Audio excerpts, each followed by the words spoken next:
Assalamualaikum warahmatullahi wabarakatuh. Teman-teman, pada kesempatan kali ini saya ingin menjelaskan tentang keterampilan berbahasa dan manfaatnya. Dalam kehidupan bermasyarakat, anggota-anggota suatu masyarakat saling berhubungan dengan cara berkomunikasi. Dan dalam berkomunikasi kita sering mendengar istilah encoding atau decoding. Apa sih itu encoding? Apa sih itu decoding? Saya ilustrasikan ya. Nah, dalam suatu komunikasi, si pengirim pesan memilih pesan yang akan disampaikan, memformulasikannya dalam wujud lambang-lambang berupa bunyi atau tulisan. Nah, proses yang demikian itu disebut proses encoding. Secara sederhana, proses encoding ini adalah tindakan memproduksi pesan. Misalkan seperti menulis ataupun berbicara, itu termasuk encoding. Sedangkan decoding, saya ilustrasikan ya. Lambang-lambang berupa bunyi atau tulisan yang tadi disampaikan oleh si pengirim kepada si penerima, selanjutnya si penerima pesan tersebut menerjemahkan lambang-lambang berupa bunyi atau tulisan tersebut menjadi makna, sehingga pesan tersebut dapat diterima secara utuh. Proses tersebut disebut proses decoding. Secara sederhana, proses decoding ini dapat diartikan sebagai tindakan memahami pesan. Misalkan saja seperti mendengar dan membaca.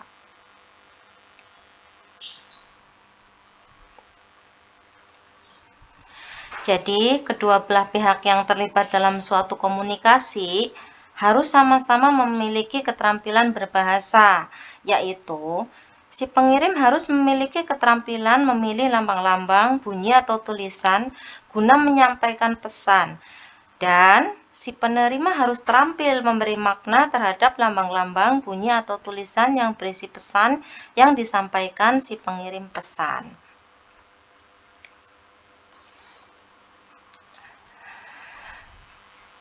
Keterampilan berbahasa memiliki dua aspek. Aspek yang pertama, aspek reseptif.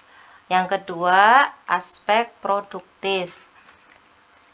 Aspek reseptif bersifat penerimaan atau penyerapan, seperti yang tampak pada kegiatan menyimak dan membaca. Sementara aspek produktif bersifat pengeluaran atau memproduksian bahasa, baik lisan maupun tertulis, sebagaimana yang tampak dalam kegiatan berbicara dan menulis. Dalam berkomunikasi, si pengirim memungkinkan menyampaikan pesan berupa pikiran, perasaan, fakta, kehendak, dan menggunakan lambang-lambang bunyi bahasa yang diucapkan. Dengan kata lain, dalam proses encoding, si pengirim mengubah pesan menjadi bentuk-bentuk bahasa yang berupa bunyi-bunyi yang diucapkan. Selanjutnya, pesan yang diformulasikan dalam wujud bunyi-bunyi atau bahasa lisan tersebut disampaikan kepada penerima. Aktivitas tersebut biasa kita kenal dengan aktivitas berbicara. Nah, dari pihak lain, si penerima melakukan aktivitas decoding berupa pengubahan bentuk-bentuk bahasa yang berupa bunyi-bunyi lisan menjadi pesan sesuai dengan maksud si pengirimnya. Aktivitas tersebut biasa kita sebut dengan istilah mendengarkan atau menyimak. Ada pula pengirim menyampaikan pesan itu dengan menggunakan lambang-lambang berupa tulisan. Dalam proses encoding, si pengirim mengubah pesan menjadi bentuk-bentuk bahasa tertulis, kemudian dikirim kepada penerima. Aktivitas inilah yang biasa kita kenal dengan istilah menulis. Kemudian, si penerima dalam proses decoding berupaya memaknai bentuk-bentuk bahasa tertulis itu sehingga pesan dapat diterima secara utuh. Aktivitas tersebut kita kenal dengan istilah membaca.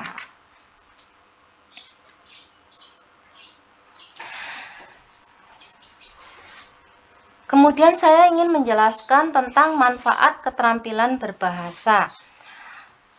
Manfaat yang pertama adalah dapat mengungkapkan pikiran.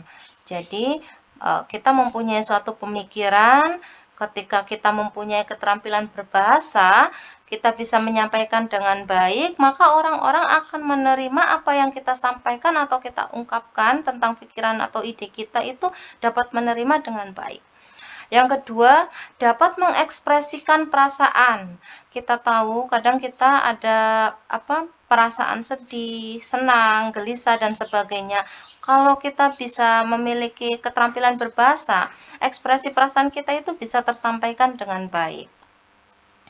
Yang ketiga, dapat menyatakan kehendak. Misalnya kita bermaksud ingin berkehendak apa, ketika kita memiliki keterampilan berbahasa, maka apa yang menjadi kehendak kita dapat tersampaikan dengan baik dan si pendengar atau yang ingin jadi target kita agar paham bisa tahu gitu.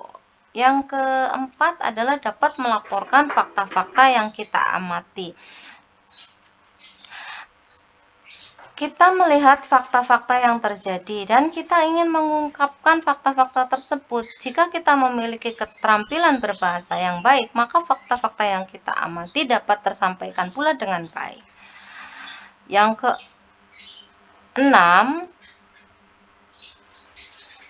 kelima adalah bisa memahami apa yang ingin diungkapkan orang lain kepada kita. Jadi kebalikan dari tadi ya, kalau kita ingin dimengerti bahasa kita, sama orang lain juga ingin dimengerti bahasanya. Jadi di sini ada 5 manfaat keterampilan berbahasa yang ingin saya sampaikan kepada teman-teman. Kalau teman-teman memiliki ide atau memiliki pemahaman atau memiliki pendapat manfaat keterampilan berbahasa yang lainnya, boleh tulis di kolom komentar ya.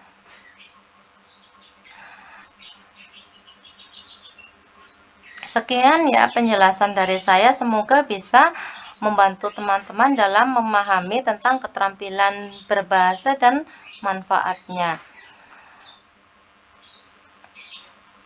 Jika informasi ini dapat membantu teman-teman dalam belajar, boleh subscribe ya.